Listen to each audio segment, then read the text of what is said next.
A rivalidade em Pernambuco é daquelas que ultrapassam o campo, a tabela de classificação ou qualquer análise fria de desempenho. É questão de identidade, de orgulho e de história. E nesse cenário, quando surge uma disputa sobre qual torcida é maior, a temperatura sobe de verdade. Nos últimos dias, a polêmica voltou a ferver com força depois do jogo do Santa Cruz na Arena Pernambuco. A partida não só mexeu com os corações tricolores, como também acendeu uma discussão antiga: quem realmente detém o maior público da história da Arena? O Santa Cruz, com sua massa apaixonada, chegou forte. Bateu de frente com o número que o Sport ostentava até então. O público anunciado girou em torno dos 45.500 torcedores, número que igualaria o recorde anterior estabelecido pelo Sport em um clássico contra o Náutico. Só que, como era de se esperar, o burburinho não ficou só no número. A torcida rubro-negra, especialmente uma figura bastante conhecida nas redes, resolveu questionar a contagem. Segundo Lulu, o Santa não teria igualado nada, porque havia cadeiras vazias na arena. E aí, meu amigo, foi o suficiente para a torcida tricolor entrar em campo, dessa vez, com vídeos, prints, comparações e muita resenha. Lulu, como sempre, não perdeu tempo e soltou sua tradicional alfinetada. Disse que viu trechos vazios no anel superior da Arena Pernambuco, apontou partes da arquibancada onde dava para uma formiga passar e que, portanto, não tinha como aquele jogo ter atingido o mesmo número do confronto entre Sport e Náutico no ano anterior.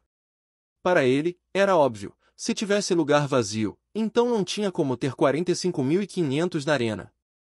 E é aí que a galera do Santa Cruz resolveu fazer o que tem que ser feito, mostrar que, no tal jogo do Sport que detinha o recorde, também tinha espaço sobrando.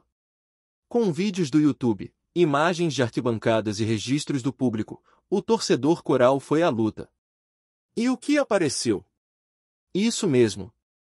No duelo entre Sport e Náutico, aquele que é apontado como o maior público da história da arena, também havia partes da arquibancada com cadeiras vazias. Em alguns trechos dos vídeos, é possível ver claramente setores sem ocupação total. Ou seja, se o critério para dizer que o Santa Cruz não bateu o recorde é a existência de cadeiras vazias, então, meu amigo, o Sport também não bateu nada. E o mais curioso disso tudo é o padrão. Sempre que o Santa Cruz alcança algum feito de destaque, parece que tem gente do lado rubro-negro que sente a necessidade de desmerecer. E Lulu virou quase um símbolo dessa reação.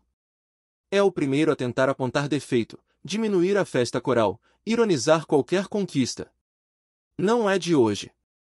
É só o Santa Cruz ganhar moral que aparece um vídeo, uma crítica, uma comparação. Mas o que ninguém pode apagar é o que a torcida do Santa Cruz fez no último sábado: lotou a arena, cantou do início ao fim, empurrou o time com a força que só quem já foi ao Arruda ou à Arena Pernambuco sabe como é. E é engraçado como a história se repete. Lulu, por exemplo, cresceu em uma época em que o Santa Cruz dominava o cenário local. Foi uma adolescência difícil para ele, com o tricolor amassando o Sport em diversas ocasiões, campeonato pernambucano, competições nacionais, sul-americana.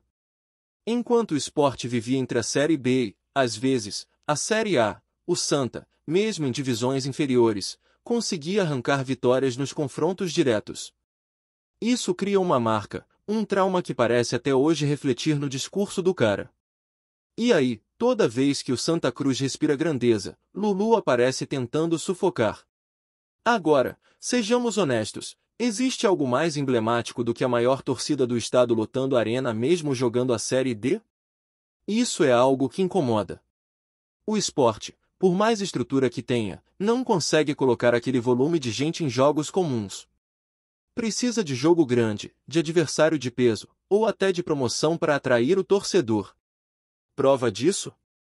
A campanha atual do clube. E mais, no próprio jogo contra o Fluminense, que aconteceu logo depois dessa polêmica, a diretoria precisou liberar ingressos gratuitos para dependentes de sócios e para crianças e adolescentes até 16 anos. Isso mesmo, ingresso de graça para tentar encher a Ilha do Retiro. E por quê? Porque o torcedor não aparece em massa quando o time tá mal, precisa de incentivo. Precisa de empurrão. Já a torcida do Santa Cruz não precisa disso. Vai por amor, vai por paixão. E foi exatamente o que vimos na arena. Uma multidão que não quer saber de divisão, não quer saber de campeonato. Quer estar junto. Quer cantar junto. Quer transformar estádio em caldeirão, mesmo sabendo que a realidade financeira e esportiva do clube é difícil. E isso dói em muita gente. Dói ver o Santa Cruz fazer mais barulho do que clube que está em divisões superiores, com folha salarial muito maior e estrutura incomparável. E voltando à questão do público, o argumento da cadeira vazia é raso demais. Não dá para medir grandeza de torcida contando assento por assento com imagem de rede social. Todo jogo tem fluxo. Tem gente que levanta, que vai ao banheiro, que chega atrasado, que troca de setor. E se vamos entrar nesse nível de detalhamento, então nenhum recorde pode ser considerado legítimo. Porque sempre vai ter alguém fora do lugar, uma câmera que mostra uma brecha, uma foto tirada antes do apito inicial. Isso não é argumento sólido para invalidar a festa da torcida coral. E se o jogo do Santa Cruz não pode ser considerado recorde por isso, então o do Sport também não pode. É um debate que revela muito mais do que números. Mostra como a rivalidade mexe com o emocional. Como certos clubes vivem em função do outro. E nesse caso, o Santa Cruz vive sua caminhada na Série D, luta com unhas e dentes para voltar ao protagonismo nacional, e ainda assim consegue mobilizar uma nação inteira. Enquanto isso, parte da torcida do rival está mais preocupada em tentar minar essa força do que apoiar o próprio time em campo. E a crítica ao atacante Derek? Mais um exemplo da confusão de prioridades. Lulu tentou detonar o jogador porque ele foi visto no Samba Recife. Mas, ora, o cara não tem direito a lazer? Ele não tem vida fora das quatro linhas? Derek, inclusive, tem sido dos poucos que ainda entrega algo pelo esporte. Chegou do Cuiabá, em uma troca com Carlos Alberto, que inclusive foi a contratação mais cara da história do clube. E mesmo com toda essa pressão, o cara tem feito o que dá. Criticá-lo por estar em um evento é completamente fora de propósito. Talvez, Lulu precise mesmo de uma folga.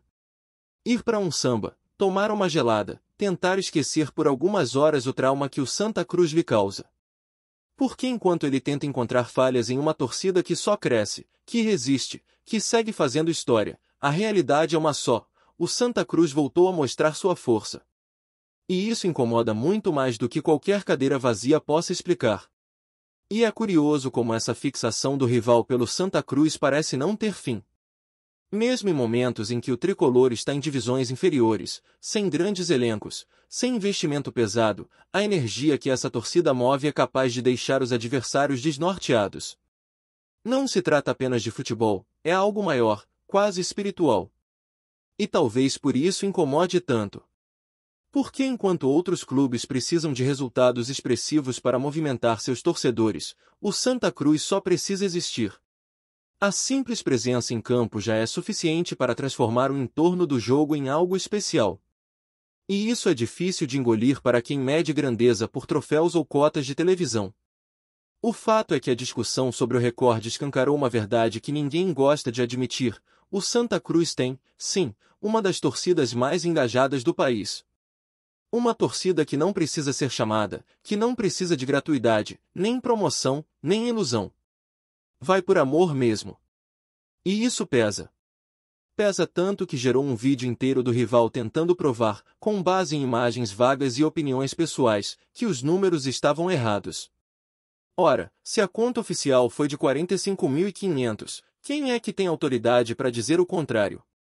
E se esse mesmo número serviu para o Sport um ano atrás, por que agora não serve para o Santa Cruz? O argumento usado por Lulu cai por terra justamente por isso. Porque ele se baseia em achismos, em impressões, em imagens de momentos específicos do jogo. E isso, convenhamos, não é critério confiável para contestar um dado oficial. Até porque, na prática, os registros da partida do Sport também mostram falhas. Também mostram arquibancadas com espaços vazios, inclusive em setores tradicionalmente lotados. Isso significa que, na lógica usada por ele, o próprio recorde rubro-negro também seria inválido. Ou seja, é um discurso seletivo, que só serve para tentar rebaixar a festa coral. E a questão aqui vai além do número. O que pegou mesmo foi a festa que o Santa Cruz fez. O mosaico, os cantos, a ocupação maciça dos setores, o clima de decisão em pleno campeonato de quarta divisão. Isso abalou. Porque não é todo dia que se vê uma torcida nessa intensidade, num cenário tão adverso. E é esse contraste que escancara o abismo entre as torcidas. Enquanto o Santa Cruz, mesmo em crise, arrasta multidões por sentimento, o esporte precisa de incentivo constante, de brindes, de atrativos externos. A paixão, por lá, parece vir com condição. Já no Santa Cruz, é incondicional. E o torcedor sente isso. Por isso que a tentativa de deslegitimar o feito do Santa Cruz não pegou bem. Ficou feio. Soou como um recalque mesmo.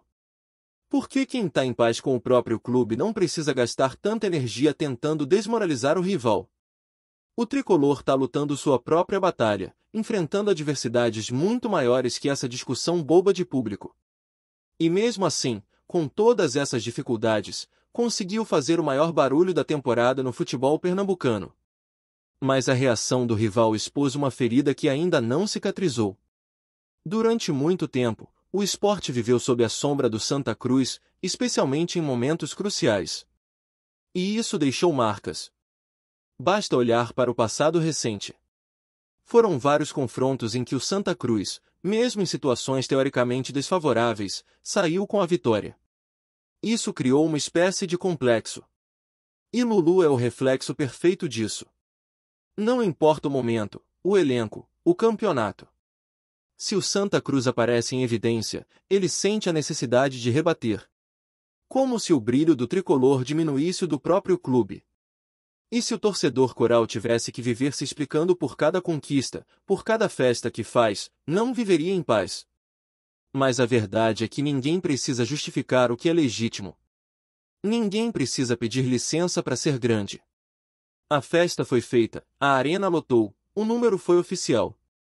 Ponto. O resto é tentativa de diminuir algo que não se pode medir com régua de rival.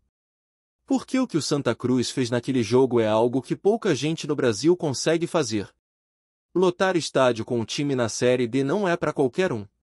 E é por isso que dói tanto.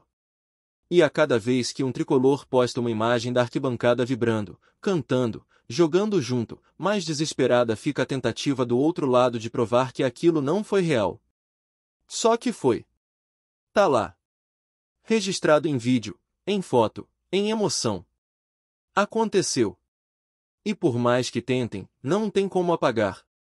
Não tem como voltar no tempo e fingir que aquele sábado não existiu. O Santa Cruz mostrou sua força, sua grandiosidade, sua capacidade de mobilizar uma cidade inteira por um time que luta com dignidade. E ainda tem o detalhe, se fosse o contrário, se fosse o esporte fazendo aquela festa, Lulu estaria comemorando como um feito histórico, sem se importar se havia uma ou duas fileiras vazias. O problema é que, como foi o Santa, a régua muda.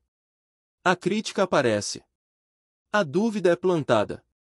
E aí começa a tentativa desesperada de encontrar falhas onde só existia emoção.